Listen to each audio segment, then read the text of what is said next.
உங்கள் சத்யாவில் இப்பொழுது ஆடி அதிரடி தள்ளுபடி. சென்னையில் சொத்து வரியை உயர்த்தியுள்ள தாவேக் அரசுக்கு துணை மேயர் மகேஷ்குமார் கண்டனம் தெரிவித்துள்ளார். சென்னையில் செய்தியாளர்களிடம் பேசிய துணை மேயர் மகேஷ்குமார், சொத்து வரி உயர்வு தொடர்பாக மேயரிடமும் துணை மேயரிடமும் தாவேக் அரசு கலந்தாலோசிக்கவில்லை என்று கூறினார். சொத்து வரி உயர்வை ஒருபோதும் ஏற்றுக்கொள்ள முடியாது என்றும் வரி உயர்வை திரும்பப் பெற வேண்டும் என்றும் துணை மேயர் மகேஷ்குமார் வலியுறுத்தினார். திடீரென்று இந்த அரசு வந்த பிறகு எந்த விதமான ஒரு முன்னறிவிப்பு இல்லாமல் வரி ஏற்றிருக்காங்க. நாங்கள் எங்களுடைய கருத்து என்ன, செல்ஃப் டிக்ளரேஷன் ஸ்கீமை கொண்டு வாங்க. அதாவது தாமாக முன் வந்து அந்த கட்டிடத்தினுடைய சதுர அடிகளை பொதுமக்கள் தெரிவிக்கின்ற வகையில் ஒரு கால அவகாசம் கொடுங்கள். ஒரு 60 நாட்களுக்கு செல்ஃப் டிக்ளரேஷன் ஸ்கீம் கொண்டு வந்து அவர்கள் அந்த காலகட்டத்தில் அவர்கள் சுயமாக வந்து அவர்கள் அறிவித்தால் அதை வந்து நீங்கள் சரிபார்த்து அதுக்கு வந்து அவர்களுக்கு வரி விதிப்பு முறையை கொண்டு வரலாம். திடீரென்று அவங்களுக்கு பொதுமக்களுக்கு எந்த விதமான ஒரு தெளிவும் இல்லை.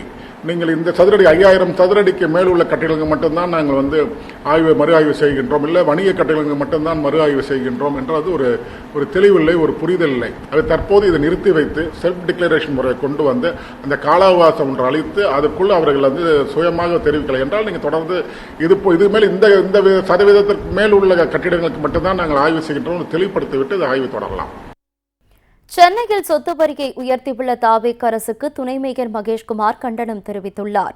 சென்னையில் செய்தியாளர்களிடம் பேசிய துணை மேயர் மகேஷ்குமார், சொத்து வரி உயர்வு தொடர்பாக மேயரிடமும் துணை மேயரிடமும் தாவேக் அரசு கலந்தாலோசிக்கவில்லை என்று கூறினார். சொத்து வரி உயர்வை ஒருபோதும் ஏற்றுக்கொள்ள முடியாது என்றும் வரி உயர்வை திரும்பப் பெற வேண்டும் என்றும் துணை மேயர் மகேஷ்குமார் வலியுறுத்தினார்.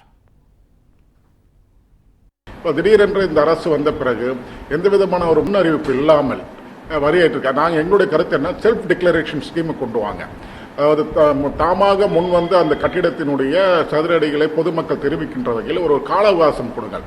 ஒரு 60 நாட்களுக்கு செல்ஃப் டிக்ளரேஷன் ஸ்கீம் கொண்டு வந்து அவர்கள் அந்த காலகட்டத்தில் அவர்கள் சுயமாக வந்து அவர்கள் அறிவித்தால் அதை நீங்கள் சரிபார்த்து அதுக்கு அவர்களுக்கு வரி விதிப்பு முறையை கொண்டு வரலாம். திடீரென்று அவங்களுக்கு பொதுமக்களுக்கு எந்த விதமான ஒரு தெளிவும் இல்லை. நீங்கள் இந்த சதுரடி 5000 சதுரடிக்கு மேல் உள்ள கட்டிடங்கள் மட்டும்தான் நாங்கள் மறு ஆய்வு செய்கின்றோம், இல்லை வணிக கட்டிடங்கள் மட்டும்தான் மறு ஆய்வு செய்கின்றோம் என்றது ஒரு தெளிவில்லை, ஒரு புரிதல் இல்லை. அது தற்போது இதை நிறுத்தி வைத்து செல்ஃப் டிக்ளரேஷன் முறையை கொண்டு வந்து அந்த கால அவகாசம் ஒன்று அளித்து அதுக்குள்ள அவர்கள் சுயமாக தெரிவிக்கலை என்றால் நீங்கள் தொடர்ந்து இதுமேல் இந்த சதவீதத்திற்கு மேல் உள்ள கட்டிடங்களுக்கு மட்டும்தான் நாங்கள் ஆய்வு செய்கின்றோம் தெளிவுபடுத்திவிட்டு இது ஆய்வு தொடரலாம். உங்கள் சத்யாவில் இப்பொழுது ஆடி அதிரடி தள்ளுபடி.